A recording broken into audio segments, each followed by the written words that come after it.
السلام علیکم دوستو، اور پبلک ٹی وی کی جانب سے آپ کو بہت بہت خوش آمدید۔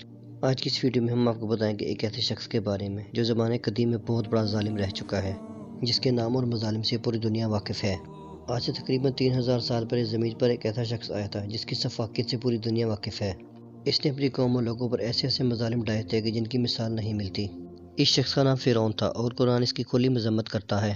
یہ ایسا گمراہ اور ظالم شخص تھا جو خدائی کا دعویٰ کیا کرتا تھا۔ جب یہ حملہ کرنے کی غرض سے حضرت موسیٰ علیہ السلام اور اس کی قوم کی طرف آیا تو اللہ تعالیٰ نے اسے پانی میں ڈبو کر غرق کر دیا۔ حضرت موسیٰ علیہ السلام کو اللہ تعالیٰ نے حکم دیا کہ اپنا عصا دریا پر مارو، درمیان میں خشکی کا راستہ نکل آئے گا۔ لہٰذا اللہ تعالیٰ کے حکم کی اطاعت کرتے ہوئے حضرت موسیٰ علیہ السلام نے ایسا ہی کیا اور درمیان میں خشکی کا راستہ نکل آیا۔ چنانچہ جب فرعون اپنے لشکر کے ساتھ پانی میں آیا تو پانی میں ڈوب کر غرق ہو گیا۔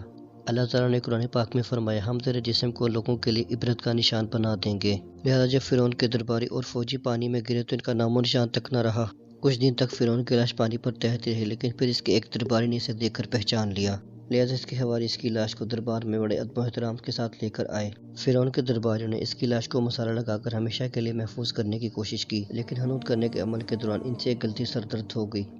اس کی لاش زیادہ دیر پانی میں رہنے کی وجہ سے اس کے جسم پر نمکیات کی ایک تہہ جم گئی تھی۔ اس بات کے بارے میں کسی کو بھی علم نہ ہو سکا اور اس کی لاش کو ایسے ہی حنوط کر دیا گیا۔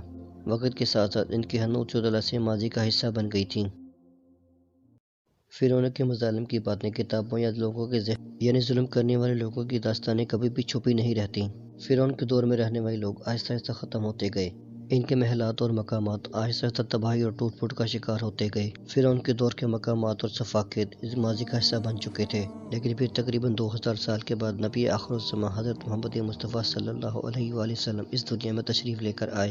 پھر اللہ تعالیٰ نے قرآنی آیات کے ذریعے اپنی نبی کو تمام گزری ہوئی باتوں کے بارے میں علم سے آراستہ کیا۔ پھر نبی کریم صلی اللہ علیہ وآلہ وسلم کی ذات بابرکت کی وجہ سے تمام واقعات اور باتیں ہم تک پہنچیں، لیکن پھر کچھ لوگ ان واقعات کو دوبارہ بھلا چکے تھے اور کسی کو بھی نہیں پتا تھا کہ فرعون کی لاش اس وقت کہاں ہے۔ لیکن پھر مصر کے ایک شہر الگونیا سے تعلق رکھنے والے ایک چھوٹے سے چور کی ایک حماقت کی وجہ سے اس کی لاش دوبارہ منظر عام پر آئی۔ اس چور کا نام احمد عبد الرسول تھا۔ قدرتی طور پر جو راستہ فرعون کے مقبرے تک جاتا تھا اسے اس کی رسائی مل گئی۔ یہ چور چھوٹی موٹی چوریاں کیا کرتا تھا اور پرانی چیزوں کو اٹھا کر بیچا کرتا تھا، جس سے یہ پیسہ کماتا تھا۔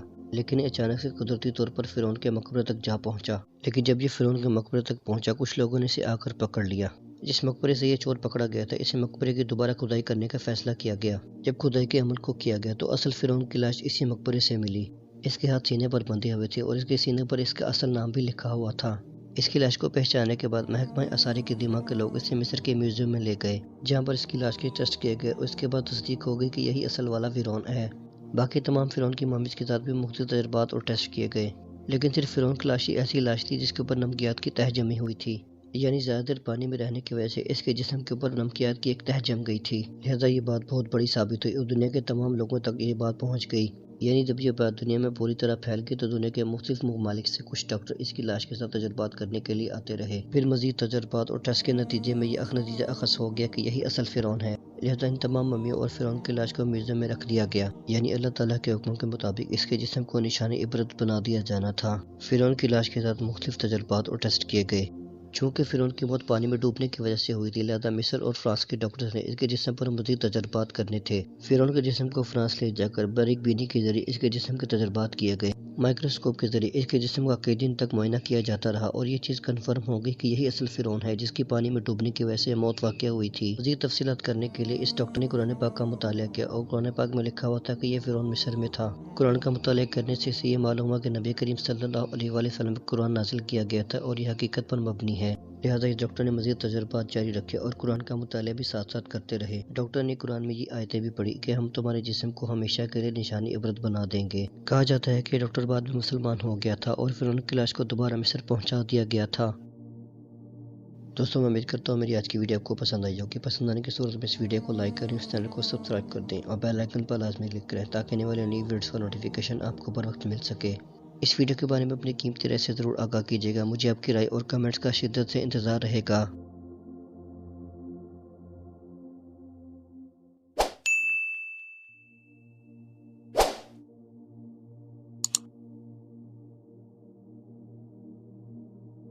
میں ملوں گا آپ کو نیکسٹ ویڈیو میں، تب تک اپنا گرد و نواح کے لوگوں کا بہت زیادہ خیال رکھیے گا۔ اللہ حافظ۔